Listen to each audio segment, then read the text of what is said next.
Ilan ba lahat dito? Ilan ba lahat? 47.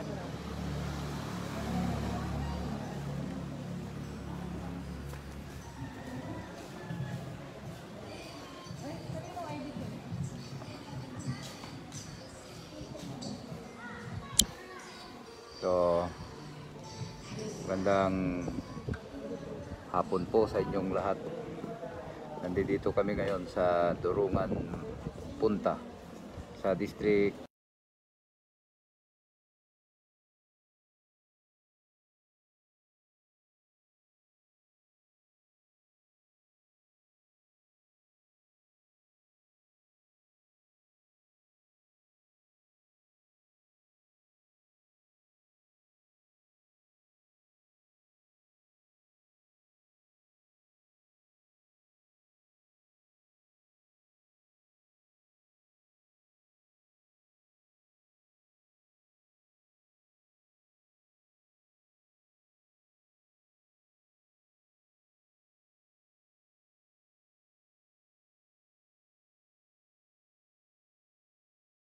serving at indigent students sa kolehiyo.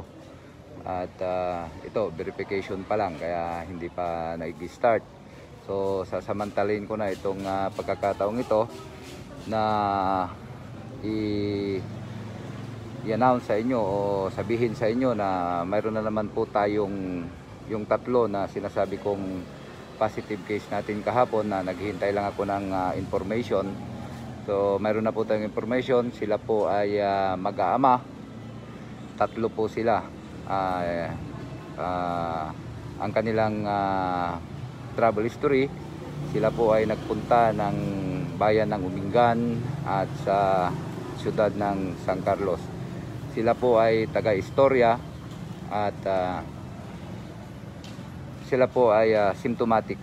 So, mayroon po silang symptoms. Yung ama ay wala pong pangamoy at yung anak naman na dalawa ay mayroon po silang diarrhea.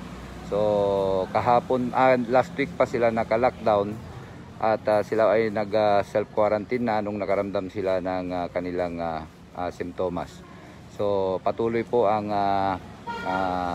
pagbibigay natin at pag-aabot ng tulong o ayuda sa mga nagpositibo at sa kanilang mga naka-close contact na in-advise po natin na mag self quarantine. So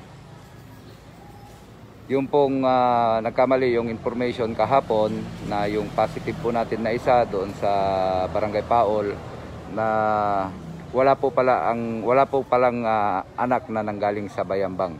So hanggang sa ngayon ay patuloy po ang pag-imbestiga ng ating mga NDP kung saan po nila nakuha yung coronavirus. So ulitin ko po, humihingi po tayo ng dispensa doon sa pamilya dahil nga sa maling impormasyon na nai-report sa atin na wala po palang nanggaling sa